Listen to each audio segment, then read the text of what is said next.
Herzlich willkommen zu einer neuen Folge vom One More Level Podcast. Und zwar heute mit einer Spezialfolge, nämlich nur mit mir, am Phil.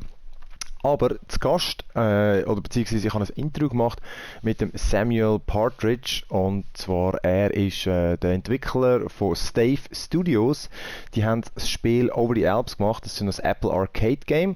Und ja, ich habe mit ihm ein bisschen über sein Spiel geschwätzt und warum ein paar Engländer ein Spiel machen, das ausgerechnet in der Schweiz spielt. Und ja, lasst doch mal rein. Viel Spaß. So maybe let's start at the beginning with the whole idea, how this game came about. Well, that is a bit of a roundabout story. So, best way to describe it, I think, is this. I've worked in narrative games for a number of years now. So I used to work for Fail Better Games. They made Son of Sea, Fallen London, Son of Skies.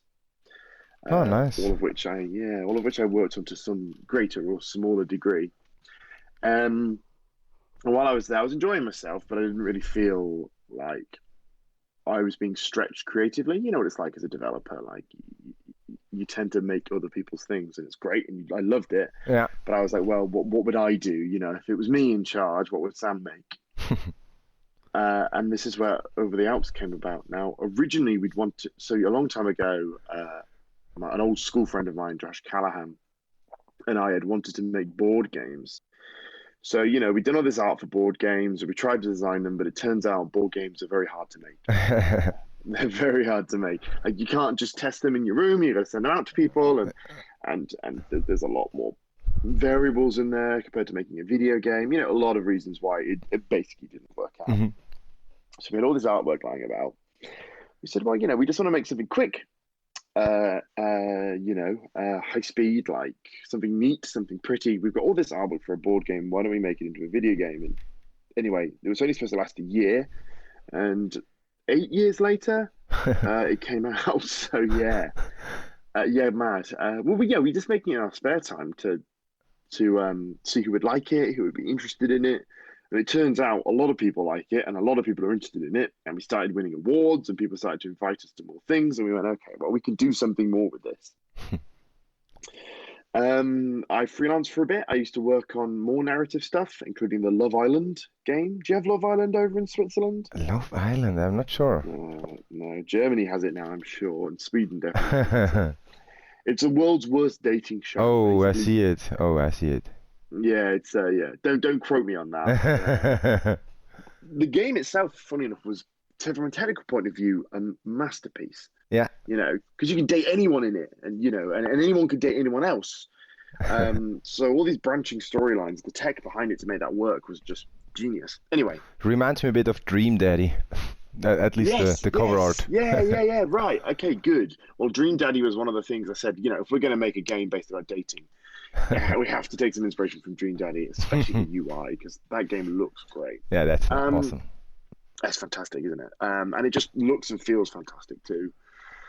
But yeah, that was the pitch. The kind of the thing that we wanted to do more than anything was make something that was singular. So it was an art piece that you can sit down, you can play from start to end. You don't need an internet connection. It's not going to use free-to-play mechanics. We want to get people invested in it. We want to make it feel like a quality thing, as well as something that has a bit kind of soul to it. Mm-hmm. Like the original pitch for it, and this did come out in the final version, really glad, was very much drawing parallels between 1939 and 2019, you know, the rise of the far right, what it's like living in uncertain times, you know, how normal people can do extraordinary things, combined with this kind of fantasy element of spies, of, you know, this kind of Wes Anderson-y look, and in a roundabout way, Switzerland too, which is, you know, like the British obsession with Switzerland is something that I'm interested in, as well as interested in Switzerland. Like, it's seen as this kind of magical, unreal place with the rolling hills and the mountains and the lakes, and, you know, it was perfect for the art style of the time as well. Swiss travel posters of the period are just stunning. Plus the spying in Switzerland. Oh, not just the Red Orchestra. Everyone was in on it. It was a real crossroads. So the opportunity was fantastic. I'd love to say it came out from like a story that my grandfather told me, but really it was a combination of different factors that went, well, actually, this is the kind of game you want to make. Okay. It looks it's like you said, it looks like a perfect place and culmination of things to tell a story. It also reminded me a bit of the James Bond one, with George Lazenby, the On Her Majesty's. Yeah. Majesty's Secret Service. Yeah, exactly. No, we have a few references to that in the next story, actually. But oh, really? Yeah, we do. Yeah, and as well, it's also Hitchcock too. Like this was especially John Ingold, who worked on 80 Days, Heaven's Vault. Yeah. He came in to write the base story. Oh, really? And he did. Yeah, and that was wild. That was never felt more imposter syndrome in my life. But he came in to write the base story. Oh, cool. And he did a really good job, and he made it feel like a Hitchcockian drama. Yeah. And the landscape helped with that, of course, because Hitchcock loved a bit the kind of the classic European landscape. But I didn't know that the game is continuing. Yes. So we're just discussing it this week, so how to announce it. But we have another story coming out very soon. The title of which is King of the Mountain. Which will be a kind of an additional piece. But with the same characters, or? Well, no. We have a new writer, Harry Tufts, who worked with Fell Better With Me. Also worked on a game called House of Many Doors.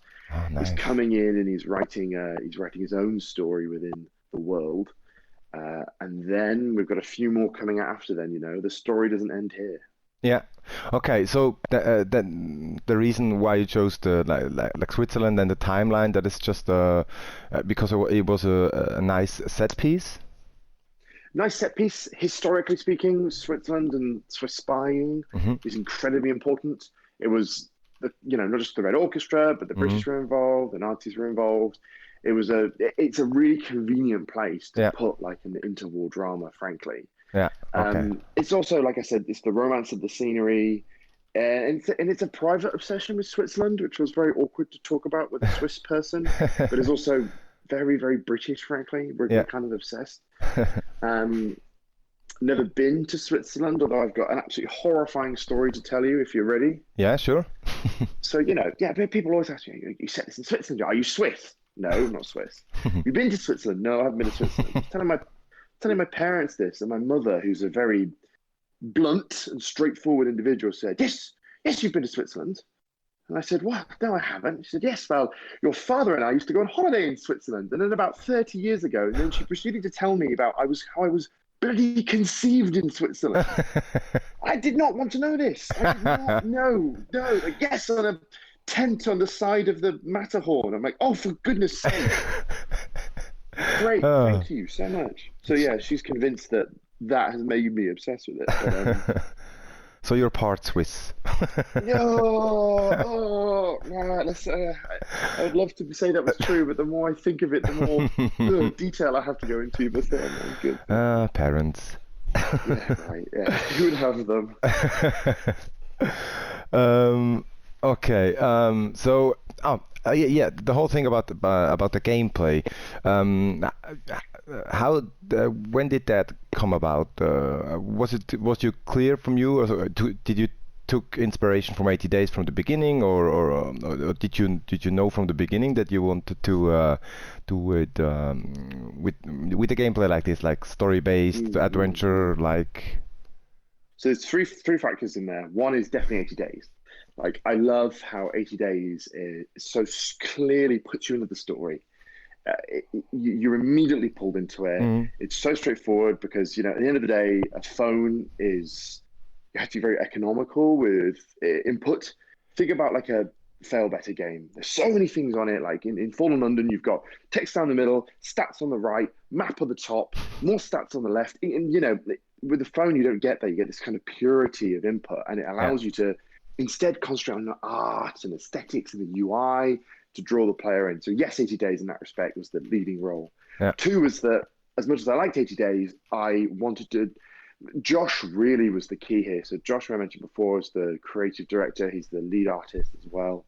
He has this amazing style of art. And it's really, frankly, it's been selling the game because it's just stunning. And his input there was kind of like, well, floating boxes, we don't mind. It's a reason why people use them in games. But for this, you want to try something different. And the core story, the idea is supposed to be that you're reading back over postcards written in invisible ink. Now, we don't lean into it too much, but we have the trappings of it.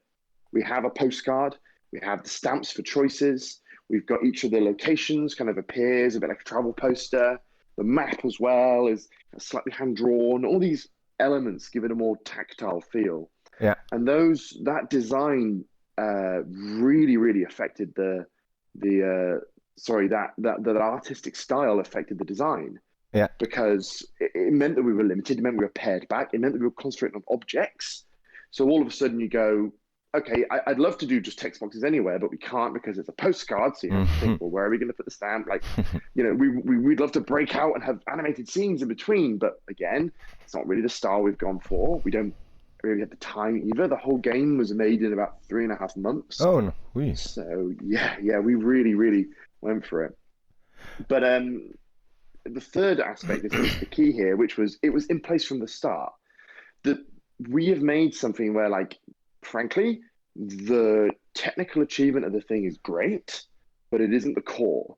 We're not showing off with this thing. We're not rolling the dice too much. We already have this different art style, this interesting narrative, this trapping of the kind of the hidden objects pieces. We're not looking to create some glorious new game mechanic that's going to revolutionize the world. We're more interested in giving people an authentic experience. So the design had to come from that. It was necessary, and that kind of limitation, which is interestingly kind of how making board games is, or what making board games is all about, led the design from the very beginning. And of all the things that changed, because 8 years of iterating, playing vertical slices, then 3 months, to get the thing done. That never changed. We kept the core of that in place. And how did you choose the locations? Really good point. So we have I love this. This is such a good answer. I'm really glad I can say this. We have a 1939 travel map of Switzerland. Awesome. And it is, it's just amazing. It's a cloth map. It's so delicate. It's kept at the moment in like very, very safe condition. And it's enormous. So we get my pull-out table in my memory, we laid it out, and we sat there with little tokens and planned it out from there. Now, of course, to get the map can only take you so far. Google Maps, hilariously, was really useful, but there's lots of things, the Gotthard Tunnel, we found out it has got a lot bigger and longer since World War II, and it was useful to go for the map for that. We had this interesting thing as well where we changed writer very late in the project. So John came on just basically to finish off the story. So we had already got these locations planned out, and John came in and said, right, I'm going to rewrite the story, but to the same locations that you have before, so we don't have to redo artwork. Beyond that, it was a real case of what's interesting in this area. And frankly, Switzerland kind of made the game for us. It's funny that we started trying to procedurally generate this game years ago. We said, we can just use a noise map and it will build us a Switzerland. But it's just not as interesting as actual Switzerland. You have thousands of years of not just history and culture, but you've also got geography and geology and roads that have existed since the Roman times, and little towns that have stories that you couldn't make up. Places like I'm trying to think of some really good examples for this one, just to show off. The next game are coming in from the next story. Sorry, we're coming in from the west. Yeah, and we're traveling over some of the world's largest railway viaducts. And if it's incredible. These enormous viaducts that connect Switzerland together with the trains. I'm thinking of the Glacier Express as well on the east too. If you procedure generated that, you'd be like, that's rubbish. But it exists, and it's so much more interesting. So yeah, the star of the show is Switzerland, and the fact that it's just such a rich tapestry, we couldn't fit as much as we wanted to in. So that's how we chose it. Switzerland chose for us, frankly. So what places didn't make the cut? I mean, I imagine that you had more places that you wanted to fit in. Oh, loads, tons and tons and tons. So let me scoot back to my layer, to my office, and I have hidden away. We have a spreadsheet where we keep all the locations in. And I can tell you, because on this spreadsheet, there's going to be a lot of missing spaces. So first of all, like, there were two types here. One was locations that we drew and realized, oh God, this is not suitable, or we've kind of just made this up, frankly, and it's much more interesting to take the real one. So Josh's art for Bellinzona is amazing. The original one had a lake in it. We then obviously went back and said the actual Bellinzona with the 3 castles is much more interesting than the singular one. We've got lots of countryside ones in between places we realized really wouldn't fit in. We had a scene in which you row across Lake Lugano, which had to go because it was just simply didn't fit at all. But you looked when you chose your locations. Did you look for distinct features of the towns? Like yes, yeah. So we knew that the story had to take you from kind of A to B. You're going over the Alps. You can't avoid that. So first of all, you can draw a nice solid line, and then you can look at and say, okay, well, there's certain points we'd like to hit here. So in the base game, for example, we wanted Bellinzona. We wanted this kind of castle dramatic moment, and so we went, okay, well, we could do it just in a random house or in a casino in the area, but actually the Bellinzona castles are great, so let's go this way. Now the map is looking different. You say, well, it would be silly of us not to go up the Jungfraujoch, so we're going to guess them. We're going to have to figure out how to get there. Oh, and our tunnels in between there, and Furka Pass is there from the Bond film. So you then, okay, well, and once you hit those main points, you do then have kind of filler locations in between. Now, but joking apart, they're really quite good filler locations. Places like Livorno, Arolo, I'm pronouncing that incorrectly, I'm sure. The Alp Peninsula just outside of Zurich. They're kind of places that we just almost filled in on a map, but if you spend enough time researching the area, you can really find it. Oh, and another thing we use, travel guides. Travel guides in Switzerland. I have loads of them. Never been to the bloody place, but I've got all these travel... You figure out, I want to visit this thing and this thing. Well, great. These all travel guides are really good indicators of where it's interesting to go to. I imagine. I also looked at some of those because it's just interesting if you live in a place and read a guide about it. Oh, God, no. So I live in London and you read the books and like, go to Oxford Circus. And I'm like, no, don't do... Why? Stop sending all these people here. Like, they're having a terrible time. Anything but that. Oh, that's perfect.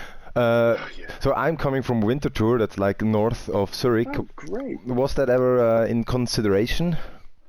Yes, it was. Yes, it was. More than that, there was a character called Winterthur at one point. But we never got around. I think we checked. It was the main spy's second name was going to be Winterthur.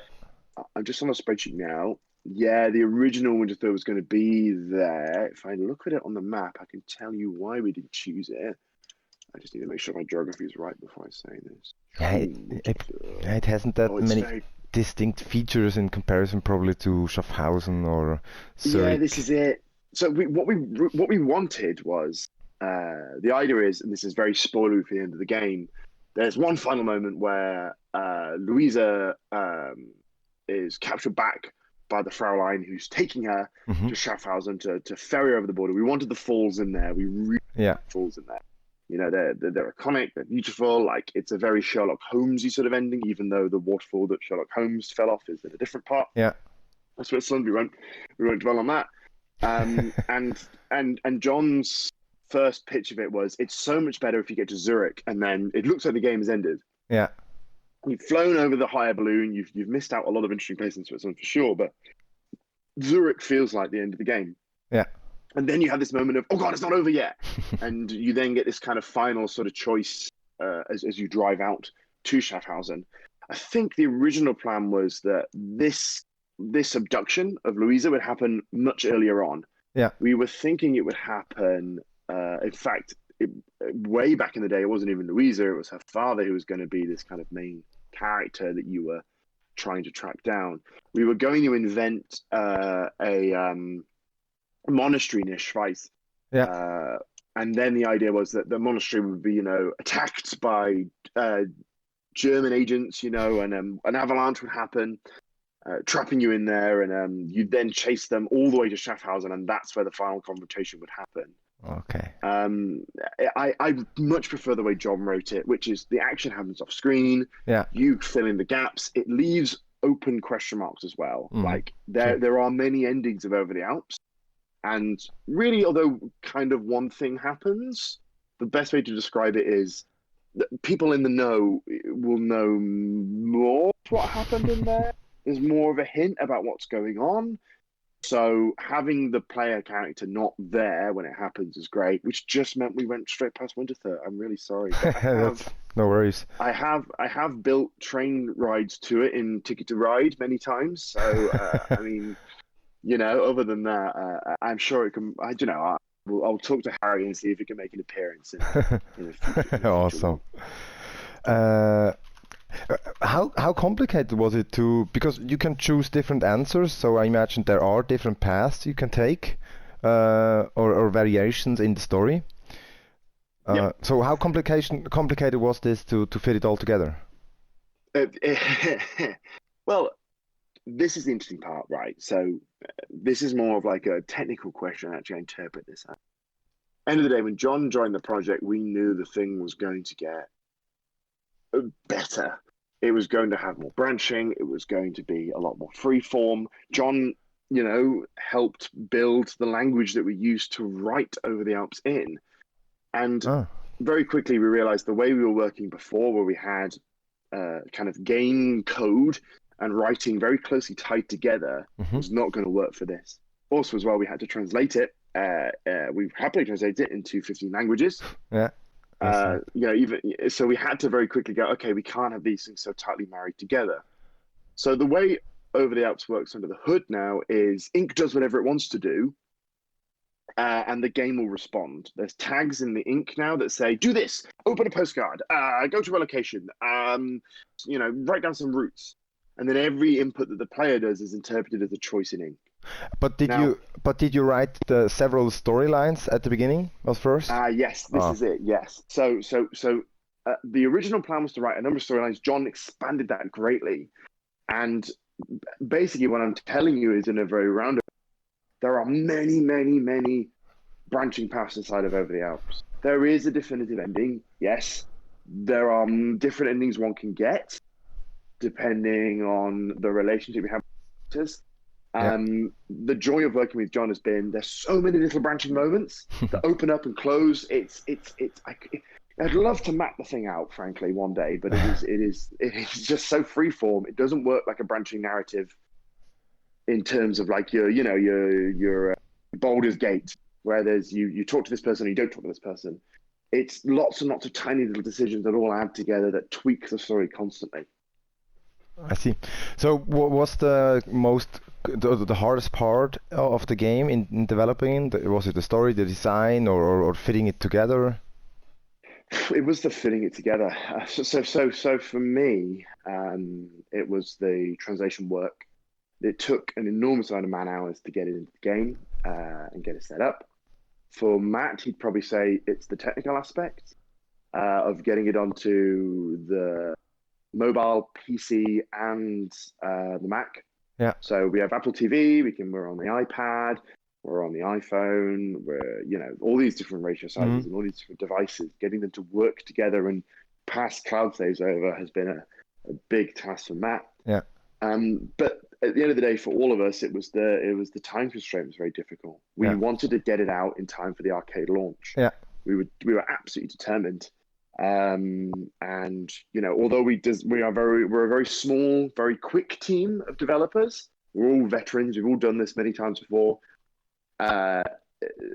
Even then, the timing and the planning of the thing and the execution of it was a tough run. Yeah. So how many people worked on the game or working on the game? That's a really good question. The core team, very, very smallest one, is 3. Right now we're on 4.5. So we have Harry who's coming to help us write the extra stories, and Nick over in Canada. The freelancers involved, the rest of the game, we went up to around 20, 22. Yeah. If we're going to include the QA teams, the translation teams, I mean, yeah, we're getting into the hundreds. Oh, I see. But we work with freelancers mainly. Yeah. So, we're small, we're dynamic, we're kind of working from project to project. We don't have like set staff numbers, Yeah. We're not a big team. Yeah. And was it clear from the beginning that you wanted to for Apple Arcade, or did it that just came along? It came about. We had absolutely no idea the Apple Arcade existed when we started. So when we begun, we said, we want to make this premium mobile game. And at the very beginning, that was kind of, okay, that maybe is something that can happen. Yeah. But over time, it kind of became obvious that like the premium mobile market was tough to be in. It's a difficult space to make games in. There's no denying. The people who make it really are the best. Yeah. And we got a lot of people telling us you should make it free to play. If you want us to survive, you should make it free to play. But we didn't. We stuck with it. We stuck with the premium. Mm-hmm. And eventually, thanks to the work of Felix Kramer, who has kind of got their fingers in many pies, recommend to us, say, hey, listen, like, you want to stick at this, and you want to talk to these people. I'm going to give you a call tonight. Very spooky. And along came the phone call, and it was from Apple. Absolutely unbelievable. We're a tiny team, and we've been working on this. We've made lots of games before in different companies, but this is a first-time project, and the faith that Apple had in us has been incredible. They don't need all these indies. They really don't. But they're going out of their way to say, yes, we want interesting. Yes, we want authentic. Yes, we want indie. Like, that's invaluable. It's bonkers. So did they have any say in the game, or how were they involved in the whole process? They were fantastically creatively relaxed. Like, they didn't really want R-rated, 18-rated games, but we weren't anyway, so that was fine with us. And they of course had deadlines in there that they set and milestones that they wanted us to hit, but they were very understanding when we came to having to move them, which we had to do once. Creatively, they were just keen to see what we wanted to make sure. We had this pitch call with them where we were worried. Is the politics of the game going to turn them off? Is the fact that it's, such a strange kind of, pitching a Hitchcockian spy thriller is not really in the vogue right now. There aren't many other games that are doing this kind of thing.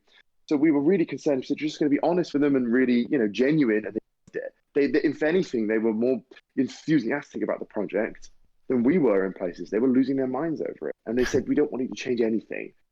Awesome. Yeah, I know. We're just so blessed. Like, I hear stories of developers working with publishers, and the publishers say, got to get out tomorrow, got to change this, got to move this around. Yeah. It's only been support from Apple.